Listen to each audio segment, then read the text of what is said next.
ಕರ್ನಾಟಕ ಮಹಾರಾಷ್ಟ್ರ ನಡುವೆ ಭಾಷಾ ಸಂಘರ್ಷ ತಾರಕಕ್ಕೇರ್ತಾ ಇದೆ. ಮರಾಠರ ಪುಂಡರ ಅಟ್ಟಹಾಸ ದೌರ್ಜನ್ಯಕ್ಕೆ ಕೊನೆನೇ ಇಲ್ಲದಂತಾಗಿದೆ. ಸೊಲ್ಲಾಪುರದಲ್ಲಿ ರಾಜ್ಯ ಸಾರಿಗೆ ಸಂಸ್ಥೆಯ ಬಸ್ಸನ್ನು ತಡೆದ ಉದ್ಧವ್ ಬಣದ ಶಿವಸೈನಿಕರು ಚಾಲಕನ ಮುಖ ತಲೆಗೆ ಕೇಸರಿ ಬಣ್ಣ ಬಳಿದು ಪುಂಡಾಟಿಕೆ ಮೆರೆದಿದ್ದಾರೆ. ಧಮಕಿ ಹಾಕಿ ಬಲವಂತವಾಗಿ ಜೈ ಮಹಾರಾಷ್ಟ್ರ ಅಂತ ಘೋಷಣೆ ಕೂಗಿಸಿದ್ದಾರೆ. ಬಸ್ ಮೇಲೇನೂ ಜೈ ಮಹಾರಾಷ್ಟ್ರ ಅಂತ ಬರೆದಿದ್ದಾರೆ. ಅಷ್ಟೇ ಅಲ್ಲ, 2 ದಿನದ ಹಿಂದೆ ಪುಣೆಯಲ್ಲಿ ಕರ್ನಾಟಕದ ಬಸ್ಗಳನ್ನು ತಡೆದು ಗುಂಡಾಗಿರಿ ಮಾಡಿದ್ದಾರೆ. ಮುಂಬೈ ಸಿಂದಗಿ ಮತ್ತು ಮುಂಬೈ ಇಳಕಲ್ ನಡುವೆ ಸಂಚರಿಸುವ ಬಸ್ಗಳಿಗೆ ಕಪ್ಪು ಮಸಿ ಬಳಿದಿದ್ದರು. ಮರಾಠಿ ಬರಲ್ಲ ಅಂತ ಕಂಡಕ್ಟರ್ ಹೇಳಿದ್ದನ್ನೇ ನೆಪ ಮಾಡಿಕೊಂಡು ಬೋರ್ಡ್ ಅನ್ನು ಉಡಿಸ್ ಮಾಡಿದ್ರು. ಕರ್ನಾಟಕದಲ್ಲಿ ಮರಾಠಿಗರಿಗೆ ತೊಂದರೆ ಕೊಟ್ಟರೆ ಹೀಗೆ ಒಡೆದು ಹಾಕ್ತೀವಿ ಅಂತೆಲ್ಲ ನಾಲ್ಗೆ ಹರಿದು ಬಿಟ್ಟರು. ತಮ್ಮ ಮುಂದೆ ಕನ್ನಡಿಗ ಚಾಲಕ ನಿರ್ವಾಹಕರನ್ನ ಕೈ ಕಟ್ಟಿ ತಲೆ ತಗ್ಗಿಸಿ ನಿಲ್ಲುವಂತೆ ಮಾಡಿದರು. ಇದಕ್ಕೆ ಸಂಬಂಧಪಟ್ಟ ವಿಡಿಯೋಗಳು ವೈರಲ್ ಆಗಿದ್ದು ಭಾರೀ ಆಕ್ರೋಶ ವ್ಯಕ್ತವಾಗಿದೆ. ಇಂದು ಖಾನಾಪುರದ ಜಾಂಬೋಟಿ ಕ್ರಾಸ್ನ ಹೋಟೆಲ್ನಲ್ಲಿ ಕನ್ನಡದಲ್ಲಿ ಮಾತಾಡ್ತಾ ಇದ್ದ ಕನ್ನಡ ಪರ ಹೋರಾಟಗಾರನ ಮೇಲೆ ಮರಾಠಿ ಪುಂಡರು ಹಲ್ಲೆ ಮಾಡಿದ್ದಾರೆ. ಘಟನೆಯಲ್ಲಿ ಜೈವಂತ್ಗೆ ಗಾಯಗಳಾಗಿದೆ. ಬೆಳಗಾವಿ, ಚಾಮರಾಜನಗರ ಸೇರಿ ವಿವಿಧೆಡೆ ಪ್ರತಿಭಟನೆಯಾಗಿದೆ. ನಾಳೆ ಕರವೇ ನಾರಾಯಣಗೌಡ ಬೆಳಗಾವಿ ಚಲೋ ಹಮ್ಮಿಕೊಂಡಿದ್ದಾರೆ. ಸರ್ಕಾರದ ಮಂದಿ ಮಾತ್ರ ಶಿವಸೇನೆಯಂತಹ ಪಕ್ಷ ಹೀಗೆ ಮಾಡಬಾರ್ದಾಗಿತ್ತು, ಧಮಕಿ ಹಾಕೋದನ್ನ ಸ್ವಲ್ಪ ನಿಲ್ಲಿಸಬೇಕು ಅಂತ ಮನವಿ ಮಾಡಿಕೊಂಡಿದ್ದಾರೆ. ಈ ಮಧ್ಯೆ ಇಂದು ಕೂಡ 2 ರಾಜ್ಯಗಳ ನಡುವೆ ಬಸ್ ಸಂಚಾರ ಶುರುವಾಗಿಲ್ಲ. महाराष्ट्रामध्ये पुन्हा कर्नाटक गाड्या एक पण फिरू देणार नाही. आज आम्ही सन्मानिक वागणूक त्यांना भगवा पासून त्यांना पाठवत आहे. त्यांना आमच्या ड्रायव्हर जय हिंद, जय महाराष्ट्र, जय कर्नाटक. आता मी सांगतो, तर हे कर्नाटकी लोक जर जय महाराष्ट्र म्हणत नसतील तर आमची महाराष्ट्र संस्कृती म्हणून आम्ही ते सत्कार केलाय. तर ह्याच्या पुढे सोलापुरात नव्हे तर महाराष्ट्र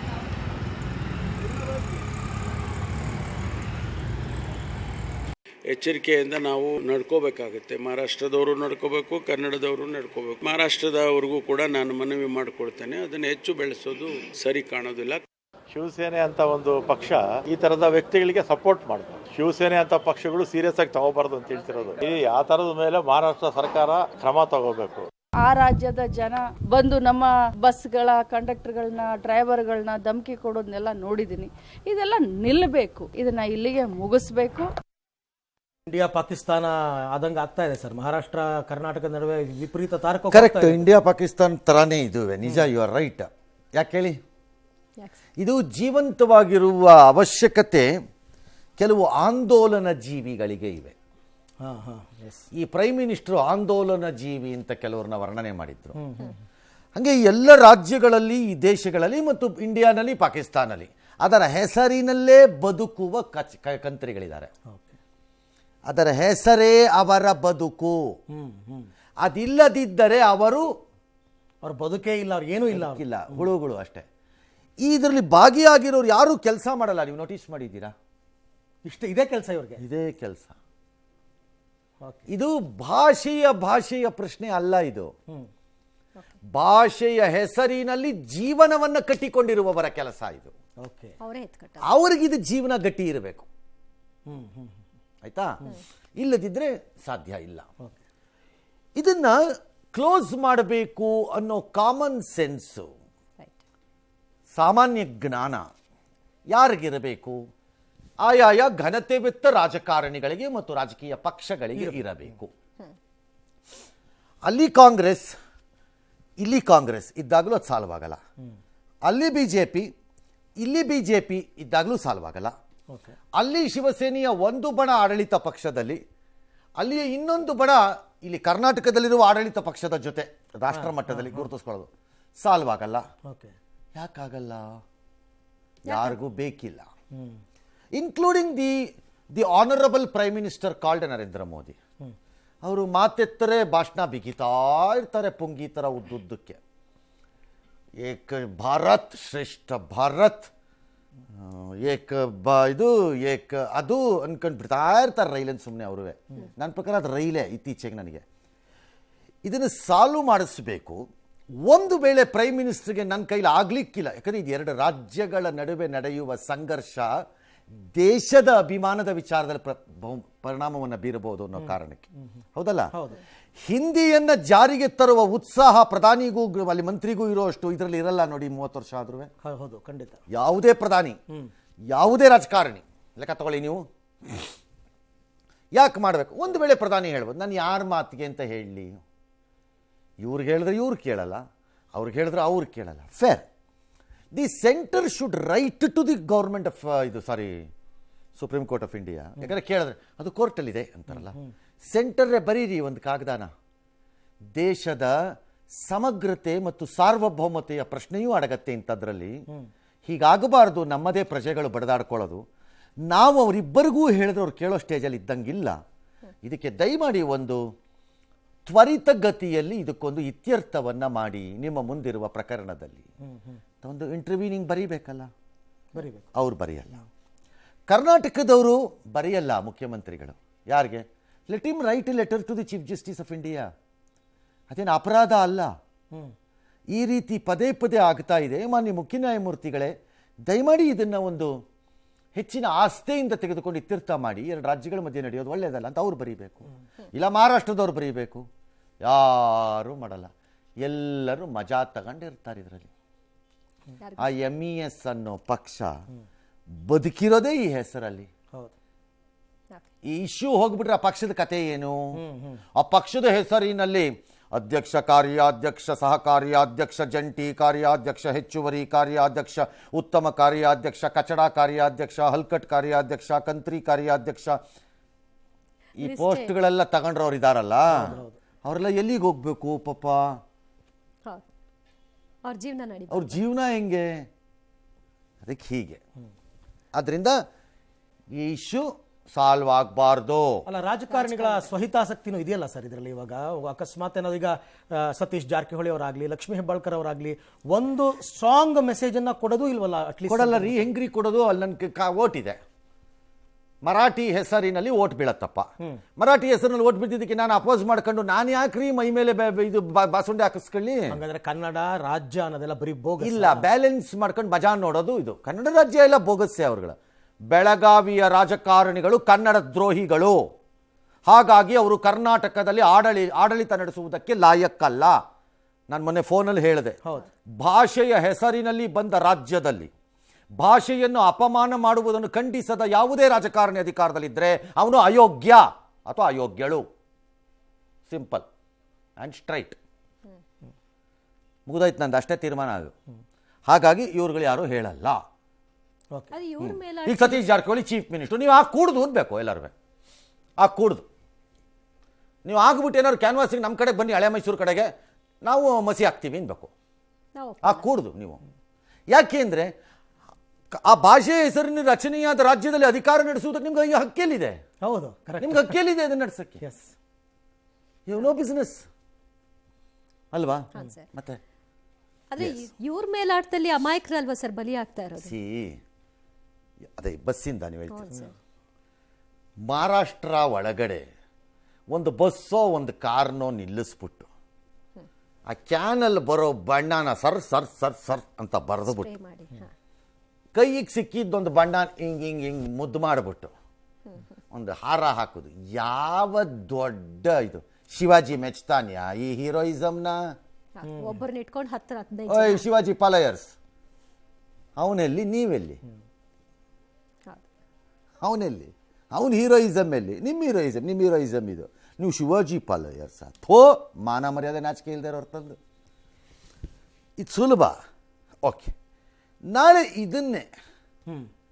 ಇದನ್ನೇ ನಾನು ಹೇಳ್ತಿರೋದು. ಕರ್ನಾಟಕದಲ್ಲಿ ಮಾಡ್ಸೋಕ್ಕೆ ಕಷ್ಟ ಇದೆಯಾ?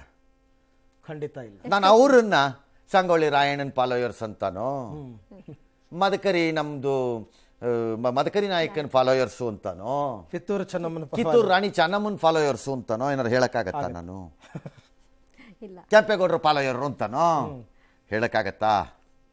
ಥೋ ಅನ್ಬೇಕು ಅವಾಲ್ವೆ. ಖಂಡಿತ ನಮ್ಮ ರಾಜ್ಯದಲ್ಲಿ ಆಗಲ್ಲ. MH ಅಂತ ಕಾಣಿಸಿದ್ದು ಒಂದು ಗಾಡಿ ನಿಲ್ಲಿಸಿ ಸರ್ರ ಸರ್ರ ಸರ್ರ ಜೈ ಕರ್ನಾಟಕ ಜೈ ಕರ್ನಾಟಕ ಅಂತ ಅದಕ್ಕೆ ಬರೆದು ಡ್ರೈವರ್ ಕೆಳಗಿಳಿಸ ಅಂದ್ಬಿಟ್ಟು ಹೇಳ ಅಂತಂದ್ಬಿಟ್ಟು ಅವ್ನ ಕಡೆ ಹೇಳಿಸಿ ಎಲ್ಲ ತಗೊಂಡ್ರೆ ಕ್ಯಾಮ್ರಾ. ವೆರಿ ಗುಡ್ ನಡ್ರಿ. ಕಷ್ಟನಾ? ಎಷ್ಟೊತ್ತಿನ ವಿಷಯ ಅದು ಹೀರೋಯಿಸಮ್. ಅದು ಹೀರೋಯಿಸಮ್. ಅಯೋಗ್ಯರನ್ನು ತಗೊಂಬಂದು ಅದರ ಹೆಸರಿನಲ್ಲಿ ಅನ್ನ ತಿನ್ನುವ ನೀವು ಎಂಥ ಜೀವನ ನೋಡ್ಕೊಳ್ರಪ್ಪ ನಿಮ್ಮದು. ಎಸ್, ಮರಾಠ ಪುಂಡರಿಂದ ಮರಾಠ ಪುಂಡರಿಂದ ಹಲ್ಲೆಗೊಳಗಾದಂತಹ ನಿರ್ವಾಹಕ ಮಹದೇವ್ ಅವರನ್ನ ಸಾರಿಗೆ ಮಂತ್ರಿಗಳು ಇವತ್ತು ಭೇಟಿ ಮಾಡಿದ್ರು. ಅವರ ಆರೋಗ್ಯವನ್ನು ವಿಚಾರಿಸಿದ್ರು. ಸಚಿವರ ಜೊತೆ ಕಂಡಕ್ಟರ್ ಮಾತನಾಡ್ತಲೇ ಕಣ್ಣೀರಾಕಿದ್ದಾರೆ. ಘಟನೆಯನ್ನ ಸಚಿವರು ಖಂಡಿಸಿದ್ದಾರೆ. ಇದು ಇಬ್ಬರ ನಡುವಿನ ವೈಯಕ್ತಿಕ ವಿಚಾರ ಅಂತ ಸತೀಶ್ ಜಾರಕಿಹೊಳಿ ಅವರು ಹೇಳಿ ಕೈ ತೊಳ್ಕೊಂಡ್ರು. ಇನ್ನು ಕಂಡಕ್ಟರ್ ಮೇಲೆ ಪೋಕ್ಸೋ ಕೇಸ್ ದಾಖಲಾಗುವ ವಿಚಾರಕ್ಕೆ ಸಂಬಂಧಪಟ್ಟ ಹಾಗೆ PSI ಕಾರಣ ಅಂತ ಲಕ್ಷ್ಮೀ ಹೆಬ್ಬಾಳ್ಕರ್ ಅವರು ಹೇಳಿಕೆ ಕೊಟ್ಟರು. ಅವ್ರ ಮೇಲೆ ಹಾಕ್ಬಿಟ್ರು. ಕರ್ವೆ ಬೆಳಗಾವಿ ಚಲೋ ಏಕೆ ಅಂತ ಕೂಡ ಈ ಸತೀಶ್ ಜಾರಕಿಹೊಳಿ ಪ್ರಶ್ನೆ ಮಾಡಿದ್ದಾರೆ. ಇನ್ನು ಈ ಸರ್ಕಾರ ಯಾರಿಗೆ ರಕ್ಷಣೆ ಕೊಡುತ್ತೆ ಅನ್ನೋದು ವಿಪಕ್ಷಗಳ ಪ್ರಶ್ನೆ. ಸಚಿವರ ಹೇಳಿಕೆಗೆ ಕರವೇ ನಾರಾಯಣಗೌಡ ಅವರು ಸಿಟ್ಟಾಗಿದ್ದಾರೆ. ಈ ರೀತಿಯ ಒಂದು ಕಂಪ್ಲೇಂಟ್ ಇದುವರೆಗೂ 65 ವರ್ಷದಲ್ಲಿ ಬಂದಿಲ್ಲ. ಇದು ಉದ್ದೇಶಪೂರ್ವಕವಾಗಿ ಆ ರೀತಿ ಕೊಟ್ಟಿದ್ದಾರೆ. ನಾನು ಗೃಹ ಮಂತ್ರಿಗಳ ಹತ್ರ ಮಾತಾಡ್ತೀನಿ. ಗುಂಡಾಗಿರಿ ಮಾಡೋ ಅಂಥವ್ರ ಮೇಲೆ ಅವ್ರು ಯಾರನ್ನ ಬೆಂಬಲ ಕೊಟ್ರೆ ಅವ್ರ ಮೇಲೂ ಕೂಡ ಪೊಲೀಸ್ ಕ್ರಮ ತಗೊಳ್ತಾರೆ. ನಮ್ಮ ಕಂಡಕ್ಟರ್ ಮೇಲೆ ಮಾಡಿರ್ತಕ್ಕಂಥದ್ದು, ಹಲ್ಲೆ ಮಾಡಿರ್ತಕ್ಕಂಥದ್ದು 5-6 ಜನ ಸೇರ್ಕೊಂಡು ಅಪರಾಧ ಅದು. ಅಂಥವ್ರ ಮೇಲೆ ಗೂಂಡಾ ಕಾಯ್ದೆ ಹಾಕ್ಬೇಕಾಗುತ್ತೆ. ಸರ್ಕಾರಿ ನೌಕರಸ್ಥರು ಈ ರೀತಿ ಅವ್ರ ಮೇಲೆ ಕೈ ಮಾಡ್ತಾ ಇರೋದು ಅಕ್ಷಮ್ಯ ಅಪರಾಧ. ಈ ಘಟನೆಯಲ್ಲಿ ಯಾರು ತಪ್ಪಿತಸ್ಥರಿದ್ದಾರೆ ಅವ್ರ ಮೇಲೆ ಶಿಕ್ಷೆ ಆಗೋ ರೀತಿ ನಾವೆಲ್ಲರೂ ಕೂಡ ನೋಡ್ಕೊಳ್ತೀವಿ. ಇದರಲ್ಲಿ ಸ್ಥಳೀಯ ಇಬ್ಬರ ಮಧ್ಯೆ ಇರುವಂತ ಜಗಳ ಅಷ್ಟೇ ಇರೋದು. ಯಾವುದೇ ಸಂಘಟನೆ ಭಾಷೆಗೆ ಹೋಗಬಾರ್ದು ಅಂತ ನಮ್ಮ ಅಭಿಪ್ರಾಯ. ಮತ್ತು ರಾಮಲಿಂಗಾರೆಡ್ಡಿ ಅವರು ಬೆಂಗಳೂರಿಗೆ ಬಂದ ಮೇಲೆ ನಾನಂತೂ ಆಫೀಸಿಗೆ ಕರೆಸಿ ಅಟ್ಲೀಸ್ಟ್ ಒಂದು ಹೂವಿಂದ ಬೊಕ್ಕೆನಾರು ಕೊಡ್ತೀನಿ. ಅವ್ರು ಹೋಗಿದ್ರಿಂದ ಏನಾಯ್ತು ಅನ್ನೋ ಪ್ರಶ್ನೆ ಅಲ್ಲ. ಹೋಗಿದ್ದಾರೆ ಅಟ್ಲೀಸ್ಟ್. ಒಬ್ಬ ಮಂತ್ರಿ ತನ್ನ ಇಲಾಖೆಯಲ್ಲಾದಂತಹ ಹಲ್ಲೆಗೆ ಒಳಗಾದ ಒಬ್ಬ ನೌಕರನ ಪರವಾಗಿ ಅಲ್ಲಿ ಹೋಗಿ ನಿಲ್ಲೋ ಧೈರ್ಯನಾರು ತೋರಿಸಿದ್ದಾರೆ. ಕರೆಕ್ಟ್. ಅಷ್ಟಕ್ಕೆ ಅವ್ರಿಗೆ ಹೂಗುಚ್ಛ ಕೊಡಿ. ಅದ್ರಿಂದ ಏನಾಗ್ಬಿಡ್ತು ಅದಾಮೇಲೆ ಬರೋಣ ನೆಕ್ಸ್ಟ್ ಬೇಕಾರೆ. ಹೋದ್ರಲ್ಲ ಒಂದು ಮಾರಲ್ ಇದು. ಎಕ್ಸಾಕ್ಟ್ಲಿ. ಅನ್ಲೈಕ್ ಸತೀಶ್ ಜಾರಕಿಹೊಳಿ ಅವ್ರ ಬೆನ್ನು ಮೂಳೆ ಇಲ್ಲದೆ ಇರುವಂತಹ ಲಕ್ಷ್ಮೀ ಹೆಬ್ಬಾಳ್ಕರ್ ಅವ್ರ ಲೋಕಲ್ MLAಗಳು ಅಥವಾ ಇತರರಿಗೆ ಬೆನ್ನು ಮೂಳೆ ಇಲ್ಲದೆ ಇದ್ದವ್ರು ಅವರು ಅಟ್ಲೀಸ್ಟ್ ಈ ಮಂತ್ರಿ ಹೋದ್ರಲ್ಲ. ಖಂಡಿತ ಹೋಗಿ ಅದು ಅಪರಾಧ ಅವ್ರ ಬಾಯಲ್ಲಿ ಬಂತು. ಹೋಮ್ ಮಿನಿಸ್ಟರ್ ಸರ್, ಕನ್ನಡದ ನಾಡಿನಲ್ಲಿ ಹುಟ್ಟಿರೋ ಊರಲ್ಲಿ ನಿಮ್ಗೆ ಅದು ಅಪರಾಧ ಅನ್ನಿಸ್ತಿಲ್ವಾ? ಇನ್ನೂ ಅನ್ನಿಸ್ತಿಲ್ವಾ? Your next cabinet should take a decision to withdraw that FIR and that country Kachada PSI should be arrested. Yes. ಒಬ್ಬ ಮಂತ್ರಿ ಒಬ್ಬ PSI ಇದು ಪಾತ್ರ ಇದು ಅಂತ ಹೇಳಬೇಕಾದ್ರೆ ಆ PSI ಅನ್ನು ಹಲ್ಕಟ್ಟತನ ಯಾವ ಲೆವೆಲಲ್ಲಿ ಇರಬೇಕು ಲೆಕ್ಕ ಹಾಕೊಳ್ಳಿ ನೀವು. ಅವನೆಂಥ ಕುತಂತ್ರಿ ಆಗಿರಬೇಕು ಮತ್ತು ಕನ್ನಡ ದ್ರೋಹಿ ಆಗಿರಬೇಕು ಮತ್ತು ಕನ್ನಡಿಗರ ಟ್ಯಾಕ್ಸ್ ಹಣ ತಿಂದಿರೋ ಹೇಸಿಗೆ ತಿಂದಿರುವಂತಹ ಡ್ಯಾಶ್ ಪ್ರಾಣಿ ಆಗಿರಬೇಕು. ನಾನು ಹೇಳಲ್ಲ ಹೆಸರು, ಲೆಕ್ಕ ಹಾಕೊಳ್ಳಿ. ಅವನು ಯಾರು PSI, ಅವನು ಹೂ ಎವರ್ ಇಟ್ ಈಸ್, ನಂಗೆ ಗೊತ್ತಿಲ್ಲ ಅವ್ರು ಯಾರು ಅಂತ. ಯಾರು ಹಾಕೊಳ್ಳಿ. ಅಲ್ಲ ಯಾರಾದ್ರೂ ಆಗ್ಲಿ ಸರ್, ಈ ಕೇಸ್ನ ಸೆನ್ಸಿಟಿವಿಟಿ ಅರ್ಥ ಮಾಡ್ಕೊಳ್ಳಿ. ಆ ಥರದ ಒಂದು ಪೋಕ್ಸೋ ಕೇಸನ್ನು ಹಾಕಿದಾನ ಒಬ್ಬ PSI ಅಂದ್ರೆ ಅವನು ಲಾಯಕ್. PSI ಕಾಲು ಮುರಿಬೇಕಾ PSI ನನ್ನ ಪ್ರಕಾರದಲ್ಲಿ. ಈ 2 ರಾಜ್ಯಗಳ ಮಧ್ಯೆ ಈ ಕೇಸಿಂದಾನೇ ಇದಾಗಿದ್ದು.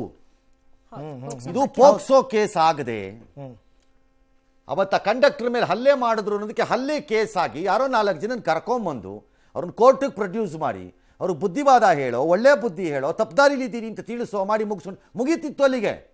ಪೋಕ್ಸೋ ಮಾಡಿದ್ದೆ ಇದು ಸ್ಟಾರ್ಟ್ ಆಗಿದ್ದು. That PSI should be held squarely responsible and he should be dismissed from service. ಅವನು ಯಾವನರಾಗಿರಲಿ, ಅಯೋಗ್ಯ. ಅವನು PSI ಹಾಕಕ್ಕೆ ಅಯೋಗ್ಯ. ನಾನು ಹೇಳ್ತಿರೋದಲ್ಲ ಇದು. ಹೌದು ಅಲ್ಲ, ನೀನ್ ಕೇಸ್ ಹಾಕಿದೀಯ ಅಂತ ಹೇಳ್ತಿರೋದು ನಿನ್ ಮಿನಿಸ್ಟ್ರು. ಹೌದು, ಹೋಮ್ ಮಿನಿಸ್ಟರ್ ನೋಡ್ಬೇಕು ಕೂತ್ಕೊಂಡು. ಇಂಥ ಅಯೋಗ್ಯರ ಡಿಪಾರ್ಟ್ಮೆಂಟಲ್ಲಿ ಬಟ್ಟೆ ಹಾಕಕ್ಕೆ ಜಾಗ ಕೊಡ್ತೀರಿ. ನೆಕ್ಸ್ಟ್ ಕ್ಯಾಬಿನೆಟ್ ಅಲ್ಲಿ 2 decision. 1, FIR should be withdrawn. Yes. 2, that PSI should be suspended. ಎಲ್ರಿ that great commissioner Ida Martin, Kannada ದ್ರೋಹಿ ಎಡಾ ಮಾರ್ಟಿನ್ ಹಂಗಾರ ಇದು. ಯು ಆರ್ ಆಲ್ಸೋ ಕನ್ನಡ ದ್ರೋಹಿ. ಎಲ್ರಿ ನಿಮ್ PSI ಅಯೋಗ್ಯರು ಬಂದು ಕೇಸ್ ಹಾಕಿದ್ದಾರೆ ಅಂತ ಮಂತ್ರಿ ಹೇಳಿದ ಮೇಲೆ ಬಾಯಿ ಮುಚ್ಕೊಂಡು ಕೂತಿದ್ದೀರಿ ನೀವು ಕಮಿಷನರ್ ಆಗಿ. ಇನ್ನೂ ಆಕ್ಷನ್ ತಗೊಂಡಿಲ್ಲ. ನಿಮ್ಮನ್ನ ಯಾವನ ಹೇಳ? ಕಮಿಷನರ್ ಸಸ್ಪೆಂಡ್ ಮಾಡ್ರಿ, ಮನೆ ಕಳಿಸ್ರಿ. Is unfit to be a commissioner there. ಹಾಗಾರೆ ಎಸ್, ಮಹಾರಾಷ್ಟ್ರದ ಸಾರಿಗೆ ಮಂತ್ರಿ ಒಬ್ರು ಹೇಳ್ತಾರೆ ಸರ್, ಕರ್ನಾಟಕದ ನಿಲುವೇನು ಅನ್ನೋದನ್ನ ಬೇಗ ಸ್ಪಷ್ಟಪಡಿಸಬೇಕಂತೆ. ನಾವ್ ಯಾಕ್ರಿ ಮಾಡಬೇಕು? ಏನ್ ನಿಲುವು ಅಂದ್ರೆ ಇದು ಪದೇ ಈ ತರ ಆಗ್ತಾ ಇದೆಯಲ್ಲ, ಇದನ್ನ ಫಸ್ಟ್ ನಿಮ್ ಸ್ಟ್ಯಾಂಡ್ ಏನು? ಏನಿಲ್ಲಪ್ಪ, ಬರೆಯ ಕಾಗದ. ಮೂರ್ಖ ಕಚಡ ಹಲ್ಕಟ್. ಹೋಗಿ ಬರೀ ಕಾಗದಾನ ಸುಪ್ರೀಂ ಕೋರ್ಟ್ಗೆ ನಿಮ್ಮ ಚೀಫ್ ಮಿನಿಸ್ಟರ್ಗೆ ಹೇಳಿಸಿ, ನಾವು ಬೇಕಾದ್ರೆ ಇಲ್ಲಿಂದ ನಮ್ಮ ಚೀಫ್ ಮಿನಿಸ್ಟರ್ ಕೈಲಿ ಬರ್ಸೋಣ ಒಂದು ಕಾಗದಾನ. ಬೇಗ ಡಿಸೈಡ್ ಮಾಡಿ ಅಂತ. ಡಿಸೈಡ್ ಮಾಡಿ ಅಂದ್ರೆ ಆಯ್ತು. ನೀವೇ ಆಯ್ತು ಸುಪ್ರೀಂ ಕೋರ್ಟ್ಗೆ ಹೋಗಿರೋದು ನಾವಾ? ಮಹಾಜನ್ ವರದಿ ಒಪ್ಪಲ್ಲ ನಾವು ಹೋಗಿರೋದು ಸುಪ್ರೀಂ ಕೋರ್ಟ್ಗೆ. ಹೋಗಿರೋದು ಯಾರಯ್ಯ? ಪೋಖ್ರಿ. ಏನು ಓದಿದೀಯಾ? ಅನ್ನ ಏನು ತಿಂತೀಯ ನೀನು? ಮಿನಿಸ್ಟ್ರ್ ಅಂತೆ, ಮಿನಿಸ್ಟ್ರು. ಎಸ್, ರಾಜ್ಯದಲ್ಲಿ ಗ್ಯಾರಂಟಿ ಗದ್ದಲ ಮುಂದುವರೆದಿದೆ. ಸರ್ಕಾರ ಮುಂಗಡವಾಗಿ ಸಬ್ಸಿಡಿ ಹಣ ಬಿಡುಗಡೆ ಮಾಡದೇ ಇದ್ರೆ ಜನರಿಂದಲೇ ಗೃಹಜ್ಯೋತಿ ಬಿಲ್ ವಸೂಲಿಗೆ ಅವಕಾಶ ಕೋರಿ ಕೆಇಆರ್ಸಿ ಮುಂದೆ ಚೆಸ್ಕಾಂ ಪ್ರಸ್ತಾವನೆಯನ್ನು ಇಟ್ಟಿದೆ. ಅಂದರೆ ಜನರಿಂದನೇ ನಾವು ಪಡ್ಕೋತೀವಿ, ಮೊದಲು ಹೆಂಗೆ ಮಾಡ್ತಿದ್ವಿ ಹಾಗೆ ಅಂತ. ಕಳೆದ ನವೆಂಬರ್ನಲ್ಲೇ ಚೆಸ್ಕಾಂ ಈ ಪ್ರಸ್ತಾವನೆ ಸಲ್ಲಿಸಿದ್ದು ಈ ವರ್ಷದ ಏಪ್ರಿಲ್ನಿಂದ ಜಾರಿ ಮಾಡಿ ಅಂತ ಕೇಳ್ಕೊಂಡಿದೆ. ಈ ಸಂಬಂಧ ಇದೇ 27ರಂದು ಕೆಇಆರ್ಸಿ ಸಭೆ ಸೇರುತ್ತೆ. ಈ ಪ್ರಸ್ತಾವನೆಯನ್ನು ಕೆಇಆರ್ಸಿ ಬಹುತೇಕ ಒಪ್ಪುವ ಸಾಧ್ಯತೆ ಕಡಿಮೆ ಅಂತ ಹೇಳಲಾಗ್ತಾ ಇದೆ. ಈ ಮಧ್ಯೆ ಎಸ್ಕಾಂ ಪ್ರಸ್ತಾವನೆಯನ್ನೇ ಮುಂದಿಟ್ಟುಕೊಂಡು ರಾಜ್ಯ ಸರ್ಕಾರದ ವಿರುದ್ಧ ಬಿಜೆಪಿ ಮುಗಿಬಿದ್ದಿದೆ. ಆದರೆ ಆ ರೀತಿ ಏನಿಲ್ಲ, ಇದು ನಮ್ಮ ಗಮನಕ್ಕೆ ಬರದೇ ನಡೆದಿದೆ ಅಂತ ಇಂಧನ ಮಂತ್ರಿ ಕೆಜೆ ಜಾರ್ಜ್ ಅವರು ಹೇಳಿದ್ದಾರೆ. ಬಿಜೆಪಿ ವಿರುದ್ಧ ಪ್ರಿಯಾಂಕ್ ಖರ್ಗೆ ಆಕ್ರೋಶ ವ್ಯಕ್ತಪಡಿಸಿದ್ದಾರೆ. ಇವತ್ತು ಸಚಿವರಾಗಲಿ ಮುಖ್ಯಮಂತ್ರಿಗಳಾಗಲಿ ಜನರಿಗೆ ಕಿವಿಗೆ ಹೂ ಮುಡಿಸೋದನ್ನ ಏನು ಮುಂದುವರಿಸಿದ್ದೀರಿ, ಇವರ ಗ್ಯಾರಂಟಿ ಯೋಜನೆಗಳು ಕೂಡ ಸರಿಯಾಗಿ ತಲುಪ್ತಾ ಇಲ್ಲ. KSRTC ಸುಮಾರು 7,000 ಕೋಟಿ ಯಾವುದು ಪೆಂಡಿಂಗ್ ಇಲ್ಲ, ಅವರಿಗೆಲ್ಲ ಕೊಡ್ತಾ ಇದ್ದೀವಿ. ಗ್ರಾಹಕರ ಹತ್ರ ಇದನ್ನ ವಸೂಲಿ ಮಾಡುವಂತ ವಿಚಾರ ಬರೋದೇ ಇಲ್ಲ. ವಿರೋಧ ಪಕ್ಷದವರು ಈ ಮೊಸರಲ್ಲಿ ಕಲ್ಲು ಹುಡುಕುವಂತ ಕೆಲಸಗಳು ಮಾಡಿದ್ರು. ಚೆಸ್ಕಾಂ ಅವರು guarantee by the government, not by the ESCOM. So ಎಸ್ಕಾಂದವ್ರು ಯಾರೋ ಏನೋ ಮಾಡಿರ್ತಾರೆ ಅಂತ ಅದಕ್ಕೆಲ್ಲ ನಾವು ಗಮನ ಕೊಡೋದ ಅವಶ್ಯಕ. ಸರ್, ಇವ್ರು ಮುಂಗಡವಾಗಿ ಹಣ ಕೊಟ್ಟಿದ್ರೆ ಅವ್ರು ಯಾಕೆ ಪತ್ರ ಬರೀತಾರೆ ಸರ್? ರಾಜ್ಯ ಸರ್ಕಾರಕ್ಕೆ ಮಾನ ಮರ್ಯಾದೆ ಇಲ್ಲ, ನಿಮಗೆ ನಾಚಿಕೆ ಇಲ್ಲ, ಅದೆಲ್ಲ ಸತ್ತೋಗ್ಬಿಟ್ಟಿದೆ. ಗ್ಯಾರಂಟಿ ಕೊಟ್ಟಿದ್ದ ದಿನಾನೇ ನಿಮ್ಗೆ ಗೊತ್ತಾಗಬೇಕಾಗಿತ್ತು ನಮ್ಮ ಮಾನ ಮರ್ಯಾದೆನೂ ಗ್ಯಾರಂಟಿಯಾಗಿ ಪಕ್ಕಕ್ಕೆ ಎತ್ತಿಟ್ಟಿದ್ದೀವಿ ಅಂತ. 3 ಬಿಟ್ಟು ನಿಂತಿದ್ದೀರಿ ಅಲ್ರಿ. ಜಾರ್ಜ್ ಹೇಳ್ತಾರೆ ಬಾಕಿ ಇಲ್ಲ ಅಂತೀರಿ. Will accept the minister statement. Correct. ಎಲ್ಲವನ್ನೂ ಅರಿತುಕೊಂಡಿರುವ ಪ್ರಿಯಾಂಕ್ ಖರ್ಗೆ ಅವರು ಹೇಳ್ತಾರೆ ESCOM is part of the government will direct ಅಂತಾರೆ. ಇದು ಎರಡೂ ಗೊತ್ತು. ಬಾಕಿ ಇಲ್ಲ ಅನ್ನೋದು ಮತ್ತು ನಾವು ಸರ್ಕಾರದ ಅಧೀನ ಅನ್ನೋದು ಗೊತ್ತಿರೋ ಚೆಸ್ಕಾಮು ಬರದವ್ರಿಗೆ ಏನು ಮಾಡ್ತೀರಿ ಅಂತ ಮಾತಾಡ್ತೀವಿ. ಬಿಜೆಪಿ ವಿರೋಧ ಪಕ್ಷ ಮೊಸರು ಕಲ್ಲು ಬಂಡೆ ಆಗಲ್ಲ, ಬಂಡೆ ಎಲ್ಲ ತೆಗಿಯಕ್ಕಾಗಲ್ಲ, ಹಂಗೆಲ್ಲ ಆಗಲ್ಲ. ಇದು ಬರೀ ಕಲ್ಲು ಇಟ್ಕೊಳ್ಳೋಣ. ಯಾಕಂದರೆ ಜಾರ್ಜು ಬಂಡೆ ಕೈ ಹಾಕಿದ್ರೆ ಅಷ್ಟೇ, ಆಮೇಲೆ ಬಂಡೆ ಏನಿಲ್ಲ. ಹಾಗಾಗಿ ಕಲ್ಲು, ಮೊಸರಲ್ಲಿ ಕಲ್ಲು. ನಿಮಗೆ ಮಾನ ಮರ್ಯಾದೆ ನಾಚಿಕೆ ಅನ್ನೋದು ಏನಾದ್ರು ಇದೆಯಾ ಸರ್ಕಾರಕ್ಕೆ? By this time your CESCOM head should have gone. ತಲೆ ಹೊಟ್ಟೋಗ್ಬಿಡ್ಬೇಕಾಗಿತ್ತು ಇಷ್ಟೊತ್ತಿಗೆ. ಬರೆದ್ರು. ಯಾವನನ್ನು ಕೇಳಿ ಬರಿತಾ ಇದೀಯಾ, ನಿನ್ನ ತಲೆಯಲ್ಲಿ ಬುದ್ಧಿ ಇದೆಯಾ ಅಂತ ಇಲ್ಲ. ಅಂದ್ರೆ ನಿಮ್ಮ ಸರ್ಕಾರದಲ್ಲಿ ಹೇಳೋನು ಕೇಳೋನು ಯಾವನು ಇಲ್ವಾ? ಕಳೆದ ನವೆಂಬರ್ನಲ್ಲೇ ಪತ್ರ ಬರೆದಿದ್ರೆ ಇಲ್ಲಿ ತನಕ ಜಾರ್ಜ್ ಅವ್ರ ವಿಷಯ ಪ್ರಿಯಾಂಕ್ ಖರ್ಗೆ ಗೊತ್ತಿಲ್ವಾ? ಚೆಸ್ಕಾಂ ಎಮ್ ಡಿ ಗೊತ್ತಿರಲ್ವಾ? ಅಥವಾ ಜಾರ್ಜ್ ಅವರೇ ಅವ್ರಿಗೆ ನೀವು ಕೇಳಿದ್ರೆ ಬಾಕಿ ಇಲ್ಲ ಅಂತೀರಿ, ಚೆಸ್ಕಾಂನವ್ನು ಬಾಕಿ ವಸೂಲಿ ಮಾಡ್ತಾನೆ ಅಂತಾನೆ. ಆ ಚೀಫ್ ಮಿನಿಸ್ಟರ್ ಕೇಳಿದ್ರೆ ಗ್ಯಾರಂಟಿ ಬಾಕಿ ಇದೆಯಾ ವಿಚಾರಿಸ್ಬಿಟ್ಟು ರಿಲೀಸ್ ಮಾಡಕ್ಕೆ ಹೇಳ್ತೀನಿ ಅಂತಾರೆ ಫೈನಾನ್ಸ್ ಮಿನಿಸ್ಟರ್ ಆಗಿ. ಏನ್ರಪ್ಪ ಗೌರ್ನಮೆಂಟ್ ನಡೆಸ್ತಿದ್ದೀರೋ, ಬರೀ ಬ್ಯಾಂಕ್ ಅಕೌಂಟಲ್ಲಿ ಏನೇನಿದೆ ಅಂತ ನೋಡ್ಕೊಂಡೇ ಕಾಲ ಕಳೀತಿದ್ದೀರೋ. ಏನ್ರಪ್ಪ ಈ ಸರ್ಕಾರದ ಹಣೆ ಬರಹ. ಜೊತೆಗೆ ವಿವಿಧ ಇಲಾಖೆಗಳು ಮತ್ತು ಸರ್ಕಾರಿ ಕಟ್ಟಡದಿಂದ 13,000 ಕೋಟಿ ಬರ್ಬೇಕಂತೆ ಸರ್. ಅದನ್ನು ವಸೂಲಿ ಮಾಡ್ತಾ ಇಲ್ಲ ಚೆಸ್ಕಾಂ ಅವರು. ಮಾಡಲ್ಲ, ಮತ್ತೆ ಜನರ ಮೇಲೆ ಈಗ ಮತ್ತೆ ಮಾಡ್ತೀವಿ, ನಮ್ಮ ಇಷ್ಟ. ಅಂದ್ರೆ ಡಿಕ್ಟೇಟರ್ಶಿಪ್ ಆಯ್ತಿದ್ದು. ಯಾರು ಬೇಕಿದ್ದು ಓಟ್ ಹಾಕು ಸಾಕಾರ ಬಿಡು, ಜನ ಬುದ್ಧಿ ಕಲ್ತ್ಕೋಬೇಕಷ್ಟೇ. ಇನ್ನು ರಾಜ್ಯದ ಗೌಡ ಓಟ್ ಹಾಕ್ಬೇಕು, ಕುರುಬ್ರವನಪ್ಪ ಹಾಕ್ಬೇಕಪ್ಪ. ಅದು ಎಷ್ಟಿ ಅಲ್ವಾ, ಅದು ನಮ್ಮ ಕಡೆಯವರು ಹಾಕ್ಲೇಬೇಕು. ಹಿಂಗೆ ಇಲ್ಲಿಗೆ ಆಯ್ತು ಬಿಟ್ಕೊಡಕ್ಕಾಗತ್ತಾ? ಅದೆಲ್ಲ ಆಗಲ್ಲ, ಬಿಟ್ಕೊಡಕ್ಕಾಗಲ್ಲ ಅಂತ ಮಾಡ್ತೀನಿ. ಎಲ್ಲ ಮಾಡಿದ್ಮೇಲೆ ಬಂದಾಗ ಕೇಳ್ತೀರಿ. ಈಗ ಈ ಸಾರಿಗೆ ನೌಕರರ ಸಂಘಗಳು ಮಾಡ್ತಿರೋ ಥರ ಟ್ರಾನ್ಸ್ಪೋರ್ಟ್ ಮಿನಿಸ್ಟ್ರ್ ಹೋಗಿ ಅಪರಾಧ ಅಂತ ಕರೀಬೇಕು, ಕನ್ನಡ ಸಂಘಟನೆಗಳು ಹೋಗಿ ಮಾಡಬೇಕಂತೆ, ಮೀಡಿಯಾನವರೆಲ್ಲ ಮಾಡಬೇಕಂತೆ. ಇವರು ಕತ್ತೆ ಕಾಯ್ತಿರ್ತಾರಂತೆ. ಇವರು ಕರ್ನಾಟಕ ಬಂದ್ ಕರೆ ಕೊಡ್ತಾರೆ. ಇವರು ಕತ್ತೆ ಕಾಯ್ತಿರ್ತಾರಂತೆ. ಇವ್ರಿಗೆ ಜನ ಸಪೋರ್ಟ್ ಮಾಡಿಬಿಡ್ಬೇಕಂತೆ. ಮಾಡಿ ನಾಳೆ ಒಂದು ಸ್ಟ್ರೈಕನ್ನು ನಿಮಗೆ ಕಾದಿದೆ ಆಗ. ಎಸ್, ರಾಜ್ಯದ ಗ್ಯಾರಂಟಿಗಳಿಗಾಗಿ ಪರಿಶಿಷ್ಟ ಅಭಿವೃದ್ಧಿಗಾಗಿ ಮೀಸಲಿಟ್ಟ ಹಣಕ್ಕೆ ರಾಜ್ಯ ಸರ್ಕಾರ ಮತ್ತೆ ಕೈ ಹಾಕ್ತಾ ಅನ್ನೋ ಅನುಮಾನ. ಕಾರಣ 6 ನಿಗಮಗಳಿಗೆ ನಿಗದಿಯಾಗಿದ್ದ ಹಣದಲ್ಲಿ 25% ಸರ್ಕಾರ ಬಿಡುಗಡೆ ಮಾಡಿಲ್ಲ. ಕಳೆದ ಬಜೆಟ್ನಲ್ಲಿ 6 ನಿಗಮ 2 ಆಯೋಗಗಳಿಗೆ 332 ಕೋಟಿ ಹಣ ನಿಗದಿ ಮಾಡಲಾಗಿತ್ತು. ಆದರೆ ಪ್ರಸಕ್ತ ಹಣಕಾಸು ವರ್ಷ ಮುಗಿತಾ ಬಂದರೂ ಕೂಡ ಬಿಡುಗಡೆ ಮಾಡಿರೋದು ಮಾತ್ರ 88 ಕೋಟಿ. ಈ ವಿಷಯವಾಗಿ ಸಂತೋಷ್ ಲಾಡ್ ಮತ್ತು ಎಚ್ ಕೆ ಪಾಟೀಲ್ ಏನು ಹೇಳಿದ್ರು ನೋಡಿ. ನಿಗಮಗಳಿಗೆ ಅಲ್ಲಿ ಏನು SC ST ಇರ್ತಾರೆ ಆ ದುಡ್ಡುಗಳು ಅಲ್ಲಿ ಹಂಚಿರ್ಬೋದು. ಎಲ್ಲ ಡಿಪಾರ್ಟ್ಮೆಂಟ್ ಥ್ರೂ SCPT TSP ವರ್ಗಗಳು ಆ ಡಿಪಾರ್ಟ್ಮೆಂಟ್ ಥ್ರೂಗೆ ಕೂಡ ದುಡ್ಡು ಕೊಡ್ತಾರೆ. ಬೆಳೆಸ್ಕೊಂಡಿರ್ತಕ್ಕಂಥದ್ದು ಇದೆ, ಇಲ್ಲ ಅಂತಲ್ಲ. ಅದಕ್ಕೆ ಸುಳ್ಳು ಯಾಕೆ ಹೇಳ್ಬೇಕು? ಮಾನ್ಯ ಮುಖ್ಯಮಂತ್ರಿಯವ್ರ ಜೊತೆ ಎಲ್ಲ ಸೇರಿ ಅವರು ಒತ್ತಡ ಮಾಡಿದ್ದಾರೆ. ಈಗ ಸೊ ಮುಖ್ಯಮಂತ್ರಿಗಳು ತೀರ್ಮಾನ ಮಾಡ್ತಾರೆ. ಅದನ್ನ SCPT TSP ಪ್ರಾರಂಭ ಮಾಡಿದ್ರೆ ಯಾರು? ನೀವು ಆಗ್ಲೆಲ್ಲ ಬಂದ BJP ಹೇಳೋದು ನಮಗೆ ಕೇಳ್ತಾರಲ್ಲ, ಅವ್ರ ಕಾಲದಾಗ ಎಷ್ಟು ಕೊಟ್ಟಿದ್ದಾರೆ ದುಡ್ಡು SCPT TSP ಅಲ್ಲಿ?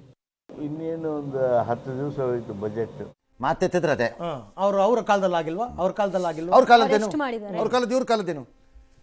ಅಲ್ಲಿಗೆ ನಿಲ್ಲಿಸ್ಬೇಕಿತ್ತು ಈ ಘನತೆ ವೆತ್ತ ಮಂತ್ರಿ. ನಡೆಸ್ಕೊಂಡಿರೋದು ಕರೆಕ್ಟ್, ಬಟ್ ದುಡ್ಡು ರಿಲೀಸ್ ಮಾಡಿಸ್ಬೇಕು. ನಾವು ಮಾಡಿಸ್ಕೋತೀವಿ ಈಗ ಅದನ್ನ. ಅದು BJP ಅವ್ರು ಏನು ಮಾಡಿದ್ದಾರೆ? ಅವ್ರು ಮಾಡಿದ್ದಾರೆ. ನೀವೇನು ಮಾಡ್ತಿದ್ರಿ? ನೀವೇನು ತಿಂತೀರಿ ಹಂಗಾರೆ? ಅವ್ರು ಏನೋ ತಿನ್ಕೊಂಬಂದ್ಬಿಟ್ರಪ್ಪ, ನೀವೇನು ತಿಂತೀರಿ ಹಂಗಾರೆ? ಎಲ್ಲ ವಿಚಾರದಲ್ಲೂ ಇದೇ ಕಂಪ್ಯಾರಿಸನ್. ಒಂದು. ಎರಡನೇದು, ಯಾಕೆ ಕೊಡ್ಬೇಕು ಅವ್ರಿಗೆ? ಅವ್ರ ಪರವಾಗಿ ನಾವೇ ಇದೀವಲ್ಲ.